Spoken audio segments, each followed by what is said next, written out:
efectivamente nos vamos ya al Migranálisis de Continente Móvil, este espacio donde convergen la migración y la comunicación con un enfoque científico, con la doctora Lorena Mena Iturralde, directora y cofundadora de Continente Móvil, un proyecto independiente dedicado a la investigación, capacitación y divulgación sobre migraciones, egresada del doctorado en Ciencias Sociales del COLEF, del Colegio de la Frontera Norte, y candidata al Sistema Nacional de Investigadores. Ella es docente de la Universidad Pedagógica Nacional Plantel Nogales, ha participado en proyectos de investigación sobre temas migratorios en la región, además de que ejerció el periodismo durante una década. Lorena, qué gusto saludarte, muy buenos días. Muy buenos días, David. Un gusto saludarte también y a toda la audiencia de Uniradio. Lorena, pues hablando de los avances tecnológicos, de convertirnos en un mundo digital, esto sin duda y efectivamente también está relacionado con el tema de la migración. Efectivamente, David. En este migranálisis vamos a revisar algunas preocupaciones que existen en torno al uso de tecnologías digitales para la gestión de procesos de asilo y de migraciones en ciertos países, especialmente aquellas tecnologías que manejan grandes cantidades de datos. Esto lo hacemos a raíz del informe Defender los derechos de las personas refugiadas y migrantes en la era digital, que fue publicado este año 2024 por Amnistía Internacional. Pero vamos primero a explorar por qué razón es preocupante esta situación. No es nuevo decir que cada vez más los gobiernos de los países desarrollados especialmente están utilizando herramientas tecnológicas para gestionar la llegada de personas solicitantes de asilo, refugiadas y migrantes. Este tipo de políticas hoy en día están siendo apoyadas por empresas tecnológicas que básicamente desarrollan sistemas de fronteras inteligentes, lo que ha creado una nueva alianza entre sector público y privado. Aunque esto puede sonar eficiente, esto de las fronteras inteligentes, ante la gran cantidad de personas migrantes que se están desplazando a través de Europa o en la frontera de México con Estados Unidos, y que los recursos humanos no se dan abasto para identificarlas y procesarlas, Amnistía Internacional señala que hay que considerar que esto representa nuevas amenazas a los derechos humanos. ¿Por qué razón? Porque estas tecnologías no se manejan solas, han sido previamente entrenadas o programadas para actuar según los criterios de seres humanos. Y si desde el mismo trato humano se han producido a lo largo de la historia situaciones de discriminación racial o por origen étnico, ¿qué nos hace pensar que estas tecnologías no van a perpetuar estas situaciones disfrazándolas de objetividad? Porque ya no es que hay una discrecionalidad de un ser humano para decidir si entras o no a un territorio y sobre el cual se podrían ejercer reclamos. Aquí se trata de máquinas, de aparatos o sistemas computarizados que asisten en estos procesos y sobre los cuales se tiende a pensar que serán más precisos en relación con las fallas humanas. En nuestras sociedades, lamentablemente, sabemos que el racismo y la criminalización están profundamente arraigados en la forma como se han venido gestionando las fronteras, y estas tecnologías podrían ayudar a ocultar estos prejuicios. Así que Amnistía Internacional reconoce que aunque la tecnología puede ayudar a conectar a las personas migrantes, dándoles acceso a información, a servicios, también representan serios riesgos en cuanto al manejo que hacen ciertos gobiernos para lo que es su privacidad y sus derechos. Es un tema sin duda interesantísimo, pero además muy importante, porque si de por sí con las nuevas tecnologías nos preguntamos cómo están usando nuestros datos, cómo podrían manipularlos o cómo podrían abusar de ellos. Lorena, me puedo imaginar la preocupación con personas que están en una vulnerabilidad tan alta como cuando están en estos contextos de movilidad y desplazamiento. Efectivamente, ya existe una preocupación por el tema de las redes sociales que son usadas por todo el mundo, pero esto hay que añadirle también este aspecto del manejo que se está haciendo a nivel de la parte pues migratoria.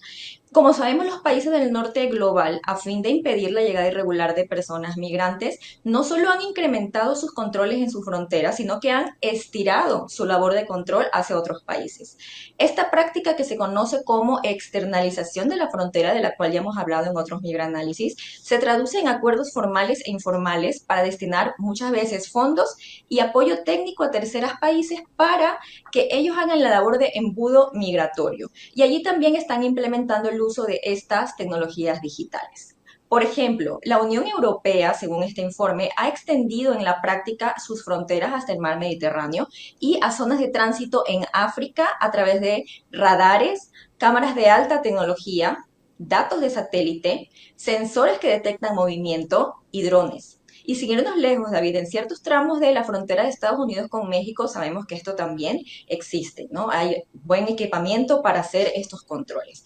Estos dispositivos que he mencionado tienen que ver principalmente con la vigilancia en cuanto a cómo se produce el ingreso irregular. Pero Amnistía Internacional nos advierte de otros dispositivos que por la cantidad de datos que manejan pueden afectar a los derechos y la privacidad de los migrantes. Y pues básicamente clasifica en cuatro grandes equipos que vamos ahorita a comentarlos.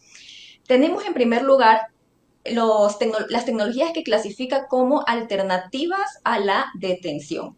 Varios países han adoptado programas para reducir las detenciones con fines de control migratorio o han adoptado medidas no privativas de libertad basadas en el uso de productos electrónicos como son las pulseras de control telemático o los llamados grilletes electrónicos o grilletes GPS, que son dispositivos que se les colocan para supervisar a los migrantes a control remoto mientras esperan por sus citas de inmigración. Están también unas aplicaciones de reconocimiento facial y de voz que te las hacen instalar en tu teléfono o si no tienes el equipo adecuado, incluso hasta te dan un teléfono con esa aplicación ya instalada para que cada cierto tiempo les estés mandando a las autoridades, pues, capturas de pantalla que confirmen tu ubicación y así te están monitoreando. Amnistía Internacional señala que estas aplicaciones pueden tener fallos, por ejemplo, que no te reconozcan la voz o que no logres escanear tu cara porque a veces hay estas fallas y esto pueden afectar tus procesos que estés realizando en temas migratorios. Además de la falta de privacidad que esta vigilancia ya implica, más está el tema del estrés, ¿no? De no descuidarte de enviar las evidencias cuando te lo están pidiendo.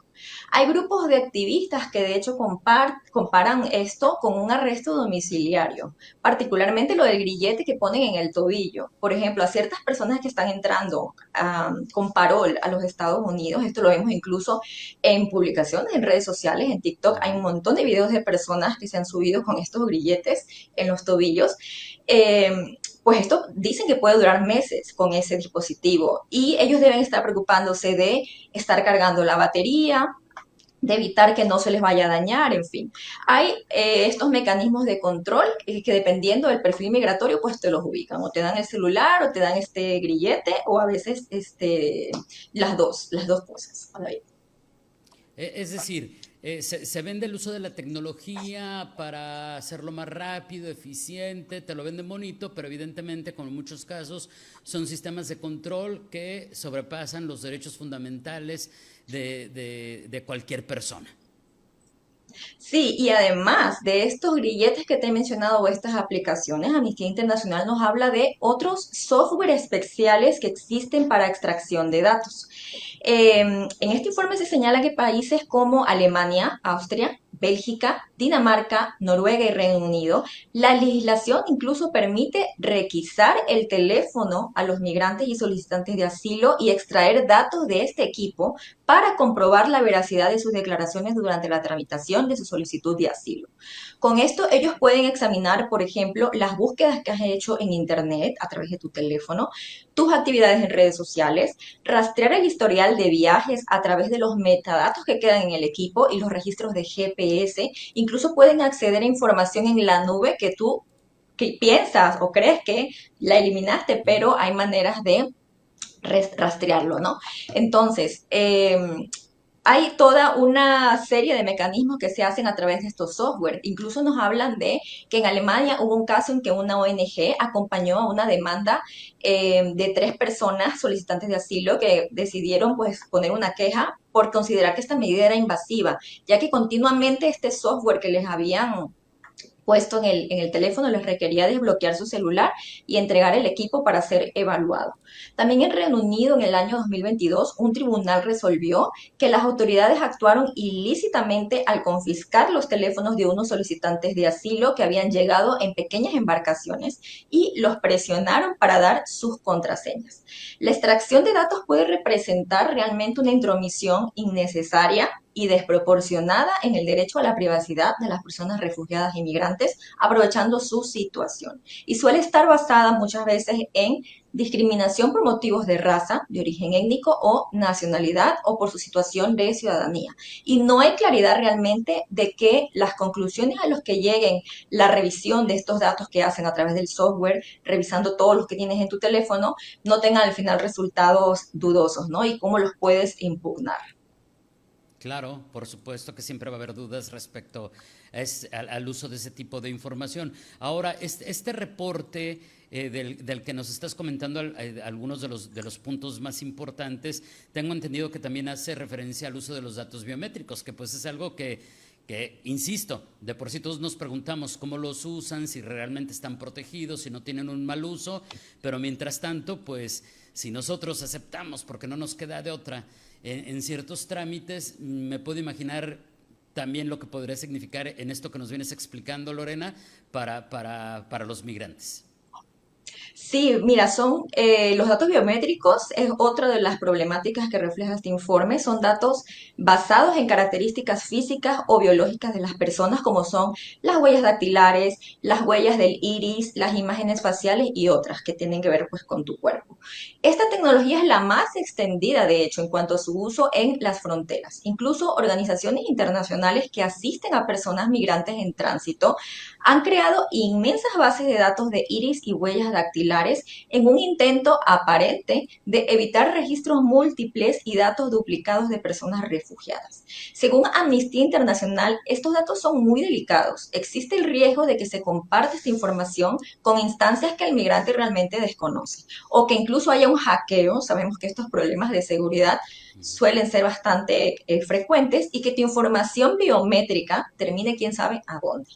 En el 2018, la Unión Europea, además, anunció que estaba financiando un proyecto llamado e-Border Control con ensayos en Hungría, Grecia y Letonia. ¿Y en qué consistía? Pues en un sistema detector de mentiras con inteligencia artificial, cuya interfaz es un guardia de fronteras virtual que examina a los viajeros que van cruzando por la frontera y va analizando tus microexpresiones faciales con reconocimiento facial. Si el sistema considera que la persona ha contestado sinceramente las preguntas, le da un código que le permite cruzar la frontera. Y si no supera esta prueba detector de mentiras, pues lo transfiere a guardias de frontera que ya son de carne y hueso para poder completar el interrogatorio. La cantidad de gente que a lo mejor por un pestañeo mal hecho, o un movimiento en el rostro involuntario que termine criminalizada, realmente es una preocupación de que se hagan este tipo de sistemas automatizados. Por otra parte, hay preocupación por los algoritmos. Una investigación del personal de la Universidad de Toronto arrojó que el sistema de inmigración y asilo de Canadá, tanto en las fronteras como en las ciudades, estaban tomando decisiones con base en algoritmos programados para aprobar o rechazar visados y asilo. Algo similar se vio en el Ministerio del Interior británico, que aplicaba métodos automatizados porque resulta que a determinadas nacionalidades les asignaban mayores puntuaciones de riesgo. Hay una evidente discriminación allí. Y para no irnos lejos, David, en el caso de la aplicación CBP One, ha sido muy cuestionada por distintas organizaciones también, porque dentro de los mecanismos con los cuales tú vas llenando los datos incluye el uso de reconocimiento facial, ¿no? Como parte de los datos que va recopilando para poderte admitir o descartar. Así, personas que pudieran calificar al asilo desde mucho antes de su entrada a los Estados Unidos pueden ser excluidas a través de esta información biométrica o estos algoritmos que al final son los que seleccionan aleatoriamente a quién se le da cita y a quién no, David. ¿Qué tal? Yo ahorita me dejaste así medio preocupado, Lorena, porque si yo me preocupaba por mis datos y no me considero una persona en especial vulnerabilidad, pues ahora imagínate todas las personas que se encuentran desplazadas y que están buscando salvar su vida, salvarla de sus familias, a lo que se enfrentan con este tipo de situación, que a veces vemos la tecnología muy bonita y bueno, sí, puede servir para mucho y ayudar bien utilizada. ¿Con qué podemos cerrar? A manera de reflexión, de conclusión para este tema, Lorena. Sí, mira, con todo lo que hemos mencionado, no queremos básicamente pues demonizar a las tecnologías, ¿no? Declararlas pues que Claro. son un monstruo, ¿no?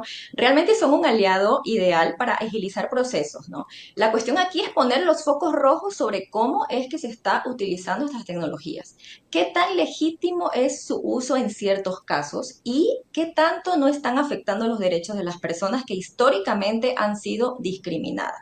De entrada no te piden permiso o firmas algún acuerdo o consentimiento sobre el uso de tus datos. Y si te llegaron a ofrecer esta petición de autorización, pues lo realmente, pues digamos en la práctica, un solicitante de asilo o refugiado que no puede ser regresado porque corre riesgo su vida, ni modo que no va a acceder, ¿no? A que le pongan grilletes o que le estén Claro. monitoreando. Entonces están en desigualdad de poder y estos son elementos que hay que tener en cuenta que no se perpetúe la desigualdad y se afecte la privacidad de las personas mediante estas tecnologías programadas con prejuicios humanos. Este sería el primer paso en el cual se debería tener mayor transparencia porque pues se sigue avanzando con estas tecnologías para implementarlas en los procesos migratorios.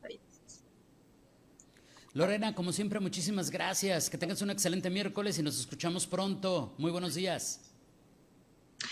Muchas gracias, David. Muy buenos días y excelente miércoles para toda la audiencia. Gracias. Es la doctora Lorena Mena Iturralde, directora y cofundadora de Continente Móvil.